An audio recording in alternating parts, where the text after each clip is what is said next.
Good morning, ladies and gentlemen. Today you're on page 111 of your student journal, and our objective or our goal is today I will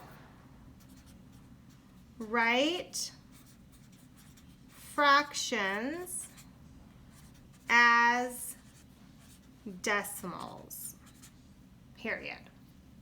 Okay, so we do have some new vocabulary to look at. Our first word says what a terminating decimal is. It's a decimal with digits that come to an end. Now, the reason that happens is when I go to turn this into a decimal 1/2, what I do is I use that in and out strategy we kind of learned before, and the 1 goes inside and the 2 goes outside. So now 2 obviously doesn't fit into 1, so I have to add a decimal. So 2 cannot fit into 1, but 2 can fit into 10 5 times. And 5 times 2 is 10, and it ends, it stops. So terminating means when I actually go to divide it, it's stopped. Okay, repeating decimal is a decimal with digits that repeat indefinitely. So the same idea. What would happen to turn this into it is I would use in and out, so 3 would go out and 2 would go in. Now 3 cannot fit into 2, so I could add a decimal and a 0. 3 can fit into 20 6 times. 6 times 3 is 18, and I get a 2. And then I could bring down and add another 0 because it doesn't change the value. 3 can go into 20 6 times. 6 times 3 is 18, and when I subtract I get a 2. And what's going to keep happening is this will never end. 3 can go into 20 6 times, and 6 times 3 is 18, and I could add another 0. And I could do this indefinitely. It will just never end. So that's what a repeating decimal is it's just going to go on forever and ever. Okay, our next vocabulary word says change a mixed number to an improper fraction. So this one's kind of written word. I'm going to write it and do it with you so you can see how they get this. So our mixed number was 3 2/3. So how did they end up with 11/3? Well, they started here at the denominator and they said 3 times 3 is 9.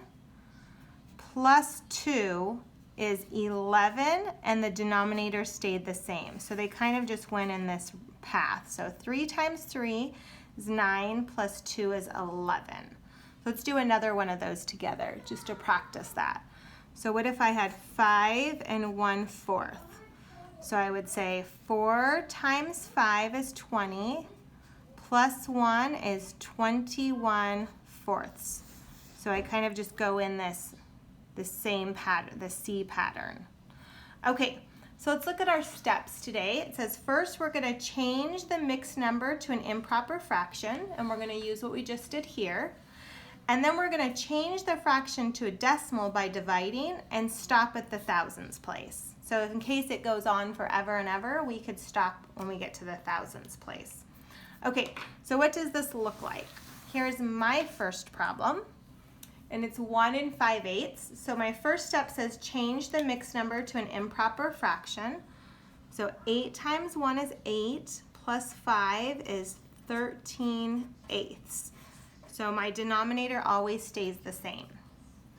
And then step 2 says change the fraction to a decimal by dividing. So this is my in and out strategy. Okay, so 8 goes out, 13 goes in. Okay, so 8 can go into 13 once, and 1 times 8 is 8, and I get 5. But I have to go to the thousandths, so I can add a decimal and a 0, because it doesn't change the value. So 8 can go into 50, 6 times. 6 times 8 is 48, and I can get 2. And I want to keep going, so I'm going to keep adding zeros because they want me to keep going till the thousandths place. So 8 can go into 20 twice, 2 times 8 is 16. And then I get a 4, and I'm only at the hundredths place, so I'm gonna go one more time. 8 can fit into 40 5 times. 5 times 8 is 40, and I get 0. So my answer is 1 and 625 thousandths. Okay, let's see another one. Okay, step 1 says change the mixed number to an improper fraction, but this is already a fraction, so I don't need to do step 1. So step 2 is just to use division. So my 5 is outside and my 4 is inside. 5 can't fit there, so I can just get started with my decimal. 5 can fit into 40 8 times. 8 times 5 is 40, and I'm done. So even though it says to go to the thousandths, if it already ended, I don't need to go any farther. So my answer is just 8/10. That's what 4/5 is worth as a decimal. Okay, let's try some together. So we're on page 112. We're on page 112, and our first one is 6/9. So because it's not a mixed number, we can just get started. So we have in and out. So our 9 goes out and our 6 goes in. Okay, 9 can't go into 6, so let's add a decimal and a 0. So 9 can go into 60 6 times, and 6 times 9 is 54. Okay, let's add another 0. 9 can go into 60 6 times. So 6 times 9 is 54. Oh, look what's going to keep happening. 9 can go into 60 6 times. So 6 times 9 is 54. And it's going to keep happening, but they said we could stop at the thousandths place. So it's tenths, hundredths, thousandths. So we could stop right there. So our answer is 0 and 666 thousandths. Okay, let's try a next one.